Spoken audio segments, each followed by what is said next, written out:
사람은 왜 자는 거예요? 그래요. 잠은 왜 잘까? 한마디로 얘기하면은 잘 모릅니다, 아직. 잘 몰라요. 근데 그 분명한 사실은 잠을 안 재우면은 다 죽어요. 그러니까 잠을 자긴 자야 되는데 정확히 잠이 어떤 이유 때문에 생긴 건지에 대해서는 여전히 그 모두가 동의하는 그런 답이 있지는 않다고 하더라고요. 근데 자는 동안 뭔가 세포가 재생이 되고 약간 이런 것 때문에 자야 되는 거 아니에요? 물론 그것도 있고요. 아까 그 잠깐 얘기했지만 기억 문제도 있고요. 그러니까 왜 자면 좋은지에 대한 것들은 알려져 있어요. 근데 잠을 안 잔다고 해서 왜 죽어야 될까요? 네? 물과 소금이 있으면은 사람이 안 먹고도 열흘 이상 버틸 수 있거든요. 근데 잠을 안 자고 3일에서 4일 이상 버틸 수 있나요? 기네스 기록이 있습니다. 기네스 기록이 있는데 랜디 가드너라는 고등학생이 했거든요. Back in 1964, 17-year-old Randy Gardner broke Guinness World Records for stay awake 11 days straight.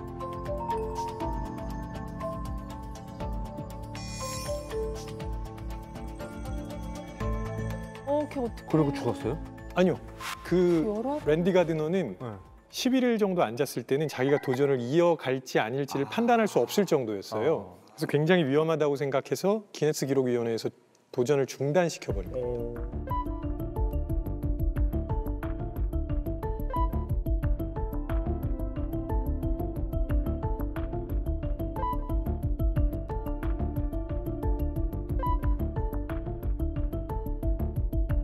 그때 뭐라 그랬냐면 뇌를 사포로 긁는 것 같은 느낌이 듭니다.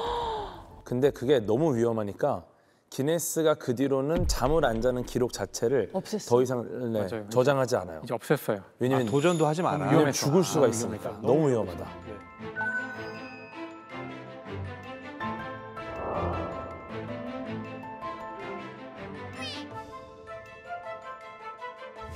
모두가 잔다는 것은 곤충도 자고 새도 자고 고래도 자고 다 자는데 그들의 잠을 자는 패턴이 똑같지 않거든요. 그 사람의 뇌는 당연히 잘 때는 좌뇌와 우뇌가 동시에 자거든요. 네. 하지만 어떤 동물들은 이거를 반씩 잘 수가 있어요. 반씩. 누가 그래요? 그 고래도 그렇고 새도 그런데요. 새의 경우 아주 재밌는 걸 볼 수가 있는데 그 원래 이 시각은 뇌랑 반대로 연결이 돼 있어요. 그래서 좌뇌가 잘 때 오른쪽 눈을 감고 왼쪽 눈은 뜨고 있어요.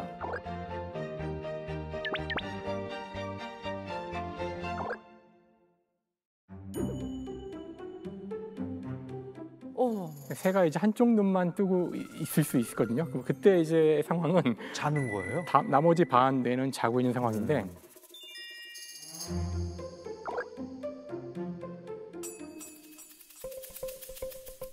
그래서 이렇게 나뭇가지 같은데 새들이 쫘라락 앉아 있을 때가 있는데 그때 어떻게 잠을 자냐면은 맨 끝에 있는 두 마리 새는 한쪽 눈을 감고 오른쪽 끝에 새는 이렇게 하고 있고 왼쪽 끝에 새는 이렇게 하고 있고요. 가운데 새들은 다 두 눈을 감고 자고 있어요. 불침번 서는 거네 양쪽에서. 그러니까 불침번을 이렇게 아주 효과적으로 설 수 있는 떠야 거죠. 되는 거예요. 한쪽은 이렇게 이 배치에서.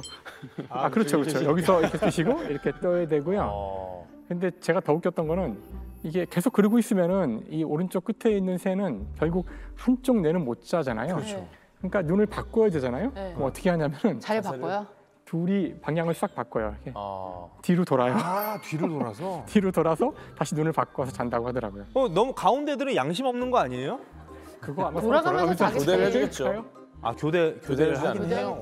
그래서 이 잠을 잔다는 것이 그 인간만 우리가 알고 있어 그렇지만 굉장히 다양한 형태의 하루 주기 생활 리듬을 모든 동물들이 갖고 있다는 거죠. 그래서 뭔가 여기에는 중요한 이유가 있을 텐데 안타깝지만 질문에 대한 답은 현재 잘 모른답니다. 그렇게 해서 잠에 들었어요. 그럼 약간 모드가 잠자는 모드로 갔다가 다시 깨는 모드로 전환을 하는 거, 그거는 뭐 그것도 본능적으로 그냥 세팅이 그렇게 돼 있는 건가요? 우리 안에 이제 생체 시계가 있다는 게 이미 밝혀졌죠. 자고 깨고 이게 24시간 주기로 반복이 되죠. 근데 이 수면뿐만 아니라 뭐 여러 가지 호르몬 분비라든가 단백질 생성이라든가 다음 날 쓸 뭐 에너지 비축 이런 것도 이렇게 24시간 주기로 이렇게 돌아가는 게 밝혀졌어요.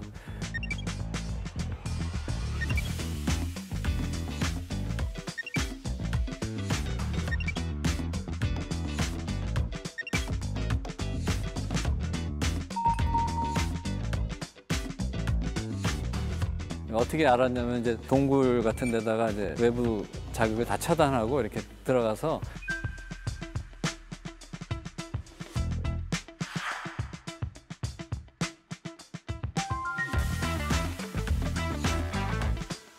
당신이 자고 싶을 때 자고 먹고 싶을 때 먹고 깨고 싶을 때 깨십시오. 이렇게 하고 생활을 시키면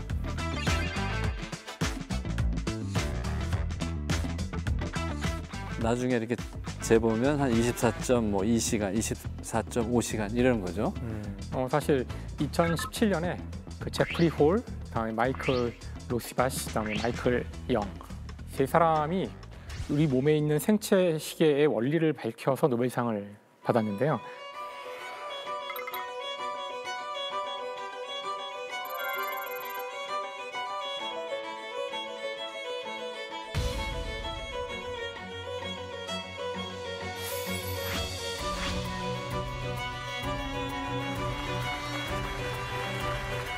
그러니까 여기 이 생체 시계란 건 아까 말씀하신 것처럼 저희가 동굴 속에 들어가도 무언가 우리 몸 안에서 째깍째깍 돌아가는 시계가 있다는 거예요. 근데 이제 과학적으로 혹은 이제 물리적으로 생각해 보면 햇빛이 없이 시계가 돌아가려면 무언가로 시간을 재고 있어야 돼요. 맞아. 그러니까 뭘로 재고 있냐면은 어떤 물질의 양으로 재고 있거든요. 물질이 무엇인지를 알아야 되는데 일단 단서가 된 거는 사람으로 실험할 수는 없으니까 초파리로 실험을 했고요. 초파리의 경우 번데기에서 성충이 나오는 그 시간이 있는데 그때가 대개 아침 시간이에요. 대개 아침이라는 얘기는 무언가 시계가 있어서 그 시간에 맞추는다는 거거든요. 근데 이제 흥미롭게도 피리어드라는 유전자,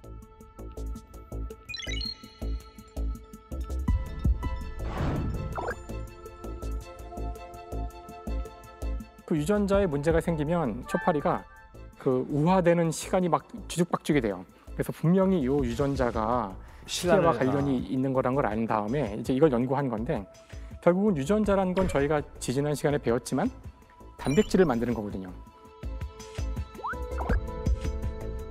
그래서 유전자가 발현을 하여 단백질을 차곡차곡 만들어내면 그 단백질의 양이 결국은 시간을 재는 거예요. 근데 양이 끝없이 늘어나기만 하면 시계가 될 수 없잖아요. 늘어났다 줄었다 해야 되는데 흥미롭게도 이 단백질이 늘어나면 이 단백질과 다른 단백질이 결합하여 이 유전자의 발현을 억제하는 작용이 있어요. 그래서 이게 늘어나면 결국은 얘를 또 줄여서 이게 줄어들면 늘어나고 이런 식으로 몇 가지 유전자와 단백질이 서로 상호작용하면서 계속 끝없는 이런 주기를 만들어내요. 외부의 어떤 자극이 없이도. 그래서 이 전체 메커니즘을 밝힌 공로로 초파리를 통해서. 근데 초파리라고 해서 어떻게 이거 가지고 뭐 중요할까 하실지 모르지만 모든 생명체는 많은 걸 공유하고 있거든요. 그래서 이 메커니즘은 다 공통이에요. 그래서 이걸 밝힌 공로로 노벨상을 받았죠.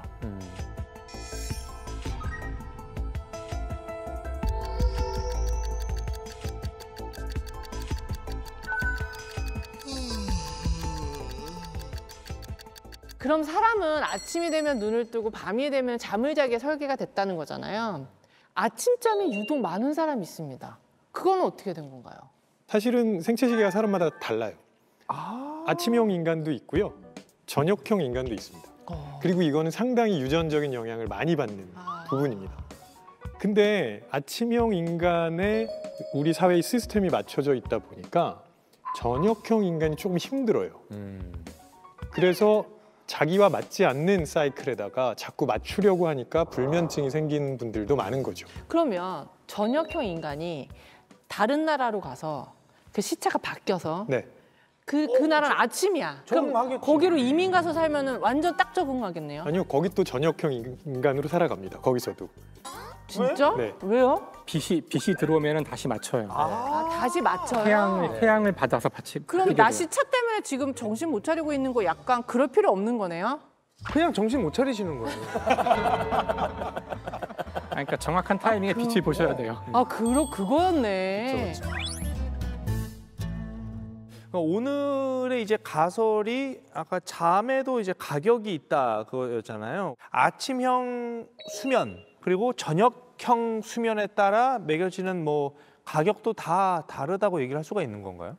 누가 더 뛰어나다. 연구를 하긴 했다는데 저녁형 그러니까 보통 우리가 올빼미족이라고 하잖아요. 네네네.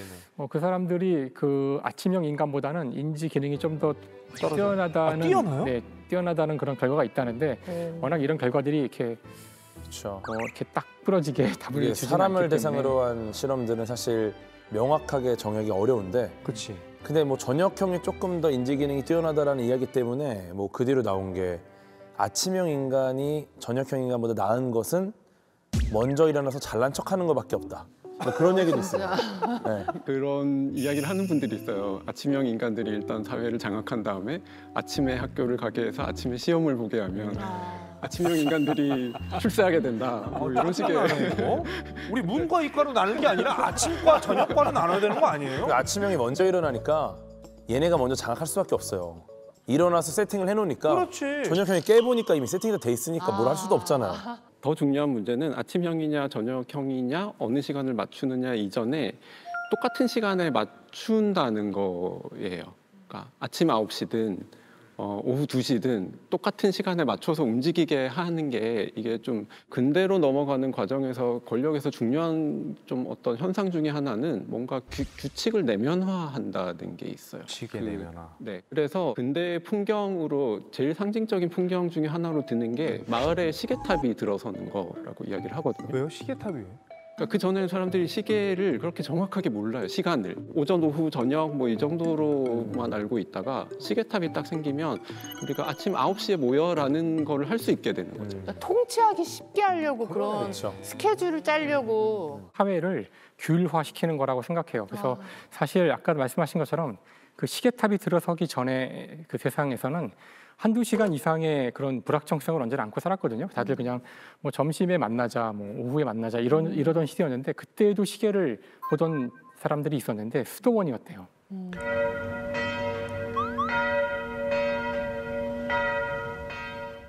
그래서 수도원에 들어간 사람들이 처음에 하는 이야기가 새벽 몇 시에 일어나서 기도하고 이렇게 하는데 막 다 죽으려고 그래요. 평생 그렇게 살아본 적이 없는데 몇 시에 뭘 하라 그러는 게 이들을 딱 규율에 맞춰 살게 하는데 가장 중요한 덕목 중에 하나였는데 그거를 전 사회로 확장하는 거죠. 국가가 권력을 가지고 사람들을 지배할 때 어떻게 하면 말을 가장 잘 듣게 할 수 있을까? 그건 바로 행동을 다 통제하는 건데 시계를 갖다 놓고 9시에 전부 일로 나와 이렇게 하는 게 무시무시하게 사람들을 통제하는 거예요.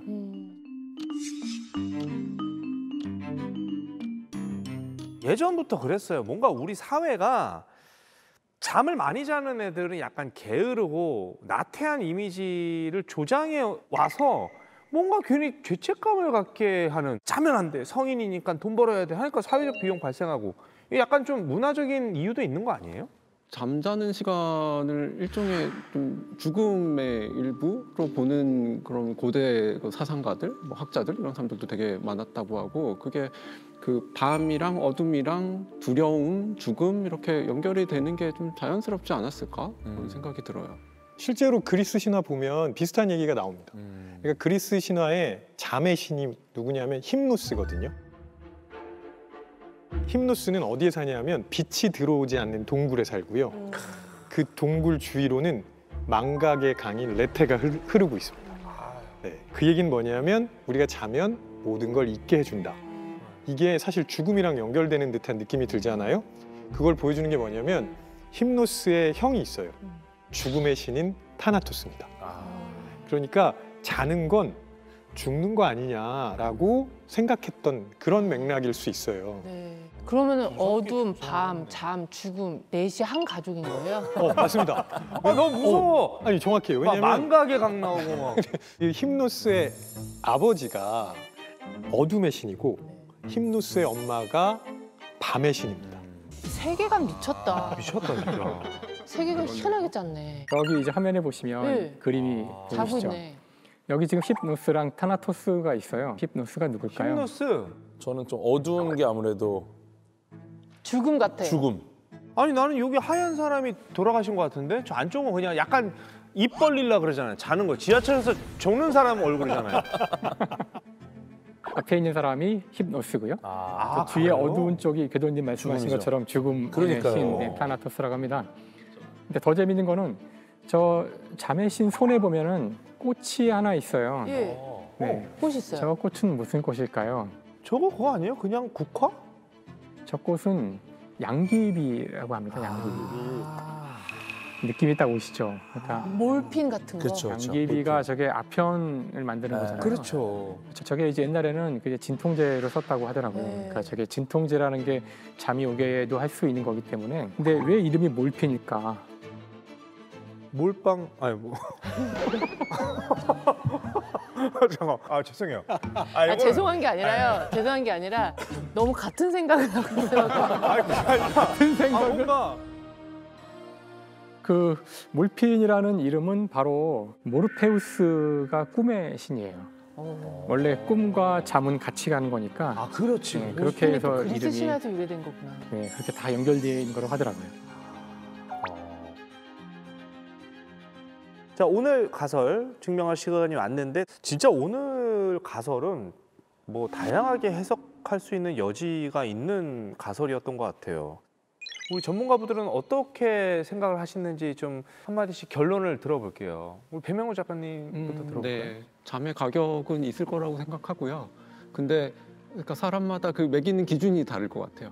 비용으로 정의할 때하고 이거 나의 자아와 관련된 거라고 정의할 때 되게 다를 것 같아서 이거 문과에서는 가격을 책정하기가 너무 어려워요. 어렵죠. 궤도님. 잠에는 가격이 있습니다. 어떻게 보면은 그 잠의 중요성이 높아지면서 잠을 들지 못하기 때문에 더 많은 비용을 치르는 상황이 벌어지고 있다. 이때 해결책이 있습니다.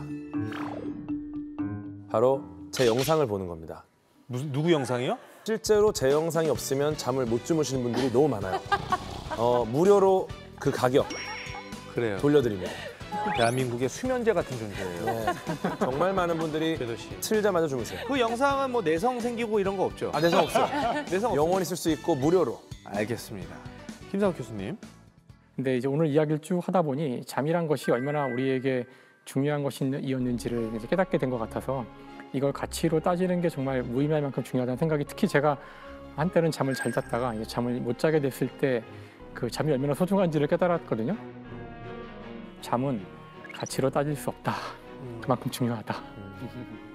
우리 김혜중 교수님께서는 어떻게 생각을 하실까요? 잠에도 가격이 있다. 제가 마음을 바꿔야겠습니다. 저 모두 강의에서는 네. 이렇게 값싸고 쉬운 걸 왜 안 하시냐고 여러분한테 외쳤는데 잠이. 네, 여러 선생님들 얘기하시고 또 인문학적인 그런 뭐 배경도 듣고 하다 보니까 비싸게 불러야 될 것 같아요. 잠의 가격이 그렇죠. 무척 비싸다. 진짜 근데 잠이 보약인 건 맞는 것 같아요. 그럼요. 네. 저는 잠은 타협의 대상이 아니다. 탈배돼. 멋지다. 근데 이 마지막 한마디는 항상 김태우 교수님이 좀 약간 섹시하게 해주시는 것 같아요. 뭔가 잠을 조금 주무시더라고요. 마지막 그 정점은 항상 이 문과 쪽에서 좀 찍어주시는 것 같아요. 인정. 그런 그거 거 좀 있어. 인정. 저희는 오래 말을 해야 돼가지고. 왜냐 우리는 이게 수식으로 풀어줘야 되는데.